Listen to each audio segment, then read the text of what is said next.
Obrigado, gente. Senta o dedo aí, vamos compartilhar, vamos curtir, vamos divulgar o Evangelho, ensinamentos bíblicos. Aquilo que você não aprende na sua congregação, você aprende aqui comigo. Isso para a honra e glória do Senhor Jesus, dentro das minhas limitações, é claro. Então prossigamos com o assunto sobre cura e precisamos desenvolver totalmente a palavra do Senhor, a fim de que venhamos a ter um aprendizado para que possamos melhorar as nossas atitudes como cristão, e as consequências das nossas atitudes são os frutos que brotarão em nossa vida, como por exemplo a cura. E a cura, ela diz respeito a toda a nossa vida. Toda, porque às vezes uma conduta errada, uma anormalidade está impedindo de sermos curados. Como já aprendemos, uma revolta, um ódio, uma falta de perdão, até a maneira como assistimos um filme, a maneira como assistimos uma televisão, maneira de nos portarmos nas redes sociais, aquilo ali são pontos que ferem a palavra do Senhor e que estão impedindo muitas vezes de sermos curados.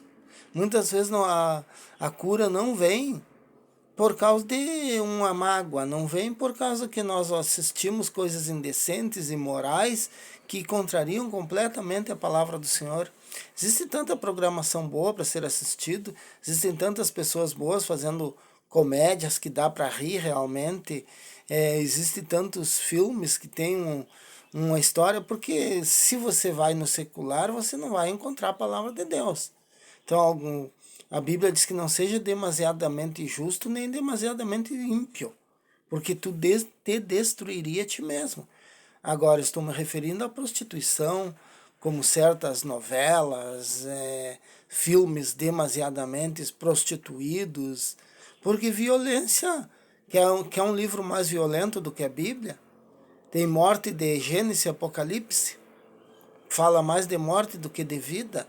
Então, mortes e tragédias nós vamos ver todos os dias, basta ligar a televisão. Se não quer ver isso, não pode entrar em redes sociais e nem assistir televisão. Mas aí você já vira um fanático, você já pendeu para o fanatismo, e o fanatismo também pode impedir seu corpo de ser curado. Então são detalhes, são pontos, como já aprendemos, que impedem o nosso corpo físico de ser curado. E nós muitas vezes nós tratamos e vamos a médico e procuramos auxílio pastoral e lemos a Bíblia e queremos descobrir o porquê. E o porquê está na nossa maneira de nos relacionarmos com outras pessoas, na nossa maneira de pensarmos a respeito de outras pessoas, na nossa maneira de assistirmos, como disse, de nos portarmos diante da mídia. Ali está impedindo a nossa bênção de ser curada, porque estamos falando coisas que ferem a palavra de Deus, assistindo coisas que ferem a palavra de Deus, e não adianta dizer que assistir não vai contaminar, porque contamina sim. Por pouco ou muito você deixa entrar para dentro do coração e sobe para o intelecto, e você acaba esquecendo a palavra de Deus e pensando naquelas coisas, sendo que a nossa mente diz que a palavra de Deus, que a nossa mente tem que pensar nas coisas que são de cima. Então, naquilo que vem de Deus é que nós devemos de manter a nossa mente ocupada, pois assim estaremos edificados e alcançando a tão desejada cura. Então, a pessoa está fazendo um tratamento, às vezes vai no médico regularmente e não entende, mas a cura não brota, não vem. Eu vou na igreja, eu faço as campanhas, eu peço auxílio pastoral, mas não vem. Mas por quê? Porque estamos deixando pontos estratégicos que a palavra de Deus nos orienta, que acabamos deixando de lado, e a condenação permanece.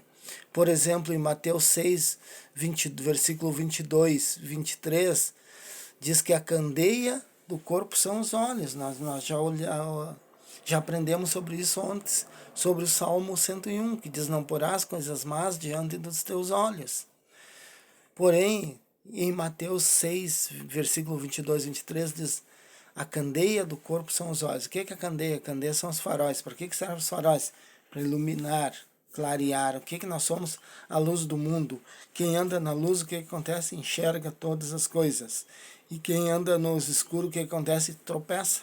É o que a Bíblia diz. Quem anda no escuro tropeça. E quem anda na luz é luz e enxerga todas as coisas. Então, o que nós aprendemos com isso? Que nós temos que ter um olhar que clareie, que nós temos que ser verdadeiramente a luz desse mundo. E aí o que ele diz? Porém, se os teus olhos não forem bons, se os teus olhos forem bons, não há condenação para ti. Porém, se os teus olhos forem maus, é o que está dizendo em Mateus 22, todo o teu corpo terá trevas. Enfermidades é luz ou é trevas? A candeia está iluminando, está para frente. Mas as trevas estão aqui, estão no corpo. A candeia do corpo são os olhos. Se os teus olhos forem bons, tu terás luz. Porém, se teus olhos forem maus, todo o teu corpo terá trevas. Quão grandes serão tais trevas, Jesus diz. Mateus 6:22, geralmente eu deixo a Bíblia de lado aqui para poder fazer ensinamentos. Fica mais fácil, porque se eu pegar a Bíblia e ficar explicando ponto por ponto, eu vou tornar em uma pregação. Pregação nós temos na congregação. Nós temos que aprender a ter ensinamentos. Então é isso que está em Mateus 6:22, 23. Se no nossos olhos forem maus, o que é um olho mau? É um olho que, por exemplo, olha para o vizinho está a prosperar. Mas como? Se ele ganha a mesma coisa que eu, é um olho mau. A Bíblia diz não julgueis e não sereis julgados. A Bíblia diz que nós não devemos de usar de malícia. Que nós temos que tirar toda a malícia, que nós temos que ser como criança. Se o vizinho estiver fazendo coisa errada, ele vai dar conta a Deus. A minha missão como cristão é orar por ele. Senhor, abençoa ele, ele adquiriu um carro novo, que ele nunca peche o carro. Eu já fiz isso. Tem um vizinho meu aqui, que ele pegava o carro e sempre seminovos ele pegava, mas carros bons. E não dava, acho que 1 ano, e o carro estava sucateado. E eu botei ele em oração, deve fazer uns 6 anos que ele está com o mesmo carrinho, e o carrinho aparentemente está inteiro. Eu nunca andei no carro dele, mas aparentemente está inteiro o carrinho, né? Porque eu tomei a ousadia de eu mesmo consagrar o carro dele sem ele saber. Então, o que acontece? Se tu tem os olhos maus, teu vizinho prospera. Ai, mas de onde vem? Não, Deus abençoe. Deus abençoe mais e mais. Porque por nossos erros, nossos pecados, nós vamos pagar diante de Deus. E nós vamos pagar aqui, não adianta. Lá em cima, nós vamos subir, vai ser um mar de rosa. E para quem vai descer, para quem não acredita, porque as pessoas só vão ir para o inferno porque elas não acreditam que existe inferno. A partir do momento que elas tiverem a plena certeza, a convicção de que existe o inferno, elas vão espernear e elas vão aceitar Jesus e vão ser salvas. Mas elas não acreditam. Por quê? Porque o Deus desse mundo cegou o entendimento dos incrédulos para que não creiam. Então, o que acontece? Vê o olho bom, vê o vizinho prosperar, abençoa o vizinho. O olho bom vê o casamento sendo destruído, vai jejuar, vai se consagrar para o casamento do próximo ser restituído. Ele não fica dizendo, plantaram, colheram, tem que se ralar mesmo. Não, isso é olho ruim. E o que acontece? Todo o teu corpo terá trevas. Fulano está passando isso por causa disso, disso e daquilo. Isso é julgamento. Isso é pré-julgamento.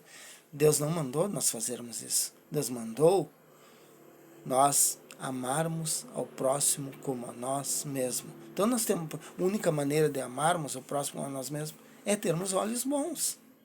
Olharmos com os olhos de Jesus Cristo, com os olhos que são luz, para abençoar as pessoas e não para amaldiçoar. Porque a maldição vai vir para nós. Na lei da semeadura, tudo que plantamos, isso vamos colher.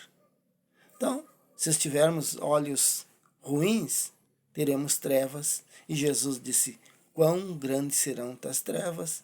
E trevas trazem dor, não trazem cura. E nós precisamos ser curados e usufruir da cura em nome de Jesus. Venceremos!